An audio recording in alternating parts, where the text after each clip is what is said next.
my name's Riley. I'm 15 years old and I go to Morpeth Secondary School. I'm a musician from the City of London. I play the guitar and sing, as well as write and produce my own songs, which you'll see a bit later on. I first heard of Teen Tours at the Photographers Gallery through the Girls Network, which is an amazing program where I have been given an inspiring woman mentor for a year, and she's here today. I took up this opportunity because I'm very interested in photography and wanted to learn more about it. My dad does portrait jazz photography, so I also have a connection there. And a big part of doing this is that I want to build up my confidence in public speaking. The exhibition I'm going to talk to you today is called From Here to Eternity and is a retrospective of Sunil Gupta's work over 45 years. Sunil is a queer photographer born in New Delhi, India, but later moved to Canada and also studied photography in New York and London. One of the major themes of his photography is the LGBTQ+ community.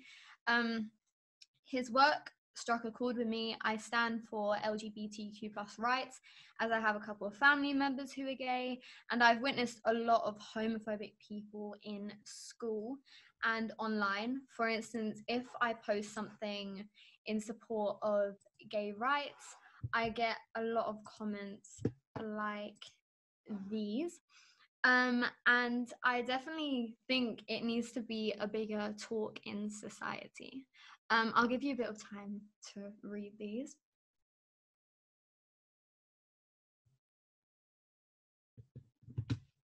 Firstly, I have chosen these two photos, which were taken on Christopher Street, which is a gay area in New York. This was the first series of photos Sunil took when he moved from Canada to New York with his boyfriend in 1976, where he was documenting the emerging gay public space from the perspective of an active participant. This first photo stood out to me because these three gay guys look very confident and look like they're the center of attention in a good way. They look proud of who they are and remind me of a boy band by the way that they are walking, and their clothing looks very cool and stylish. These are some of the boy bands they remind me of. If anyone can name any of them, feel free to leave them in the comments. In the second photo, they're like directly looking into the camera, whereas the first photo was taken without them really noticing.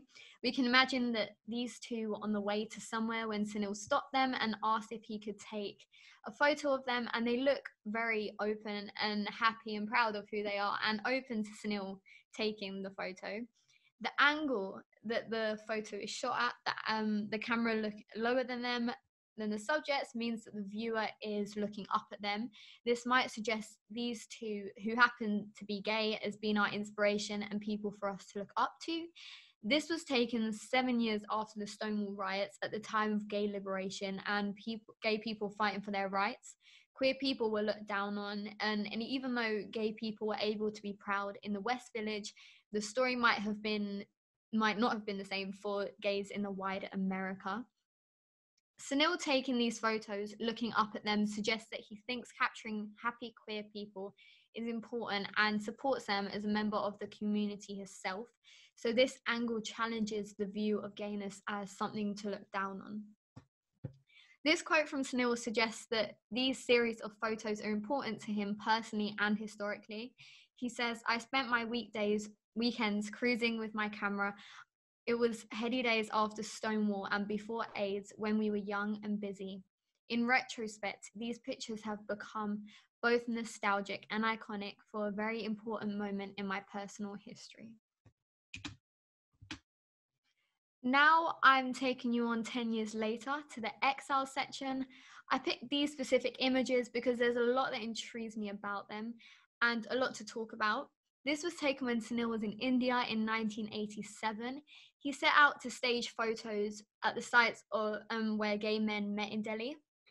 In the photo, with the domes in the front, there are two gay guys in a public space, which might show that they're proud of who they are. But the more we look at it, we can see that they're looking away from the camera and we can only see the back of them, which might tell a different story. They seem quite close, but we can't tell if they're touching or holding hands, and it's quite unclear. In the Christopher Street photos that I showed you previously, we can see everyone's faces and everyone seemed proud, walking around their everyday life in an area that they were accepted. However, the photos that were taken in India, the men weren't showing their faces and looked a lot more kept to themselves, because at the time there was a 377 law where it was illegal to be gay in India. Therefore, they weren't accepted. They are standing looking at the building which says Indira's vision. Indira had been the Prime Minister of India, so it's ironic that they're meeting there because being gay was illegal, so her vision probably didn't include these men.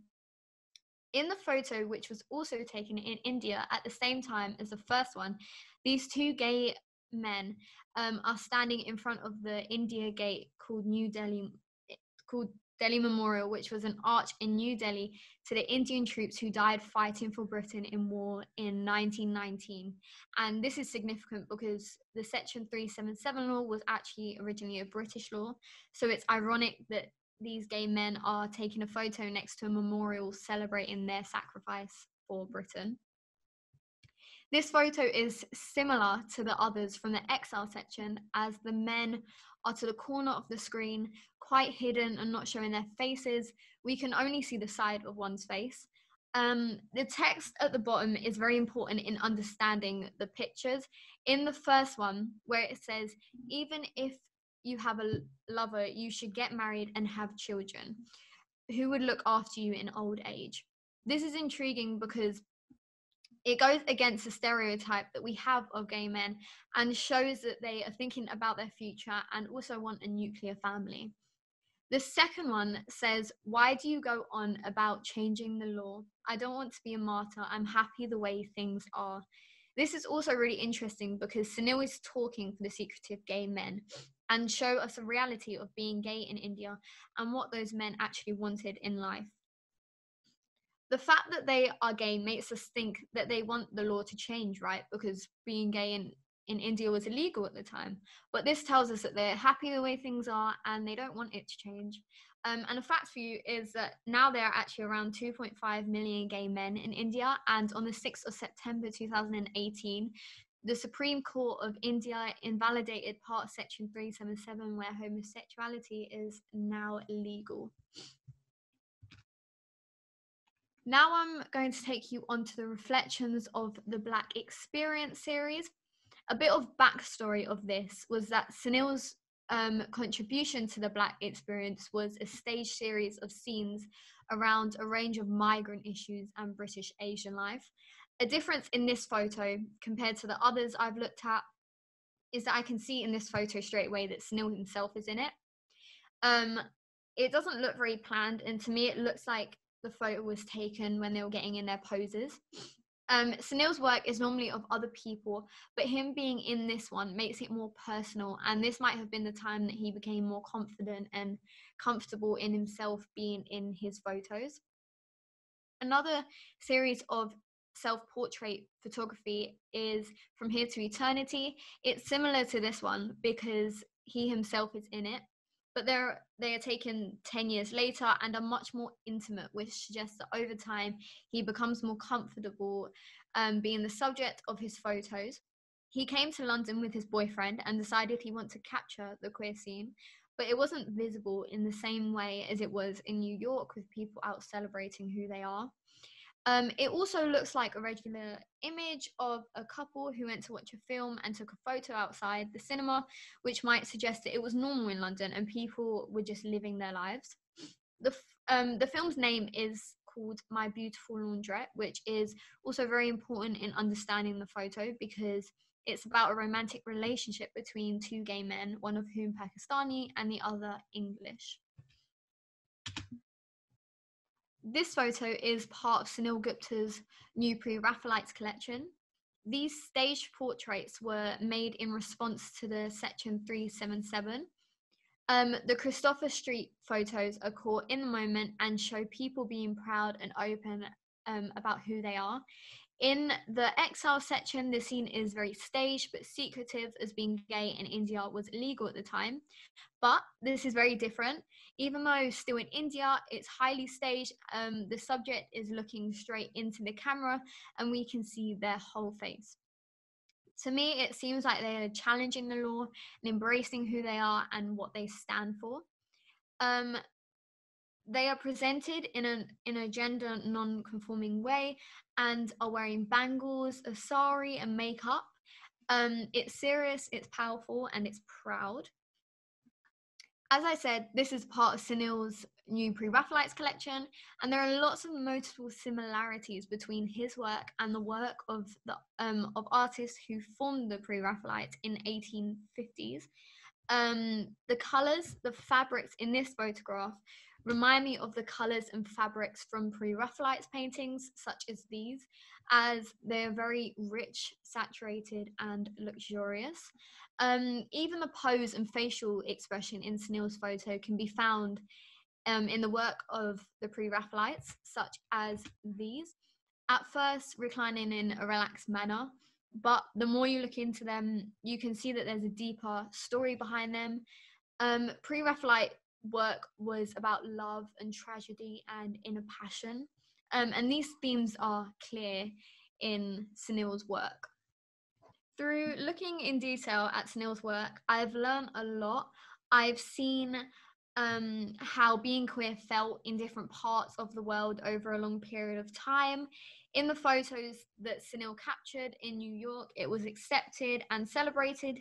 In India, it was illegal and hidden. And in London, it was accepted, but people kept to themselves. It gave me an insight into the lives of Indian queer people and has taught me much more about them and made me very interested in finding out more.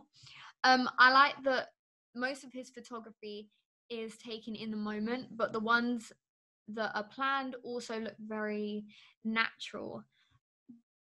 Now going back to why I chose Sunil Gupta's work, as I've said, I've witnessed a lot of homophobic people at school and online, and I wanted to write a song about it.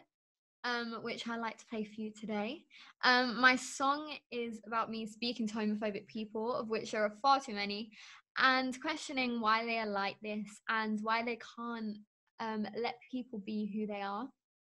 A lot of my song is based on these kind of comments I've got from people that I've shown you previously, and it's called Common Behavior. Hope you enjoy.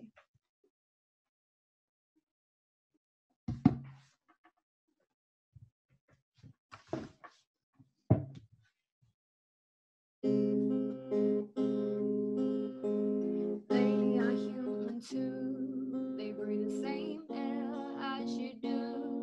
But why do you treat them differently than you in society? They can't change who they're born to be, so let them live peacefully. Don't hate and discriminate. Keep yourself to you and your mates. The amount of bullshit I hear coming from your mouth, but you're too scared to say shit. Oh no, when your mates aren't around, common behavior. When you try and show off your confidence and your homophobic mindset, just know that we all know that you're just insecure in your own self. Is nature all nature that makes you act the way you are? Do you think that you're better with your homophobic slurs? Or are you dragged down by people you choose to be around? You hate and discriminate, you're blind to the world that you create. The amount of bullshit I hear coming from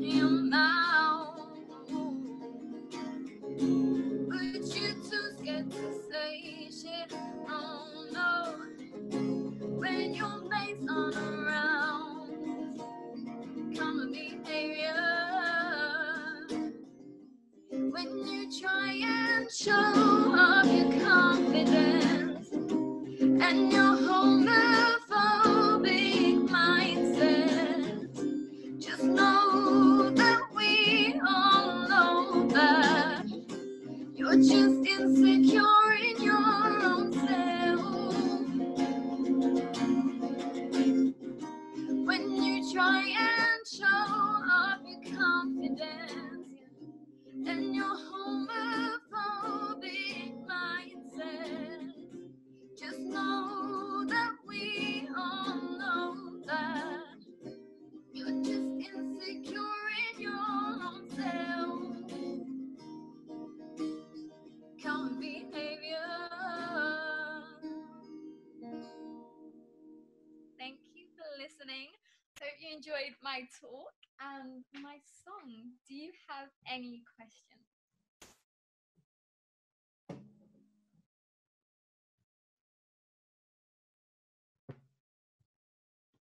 Thanks for listening. Do you have any questions?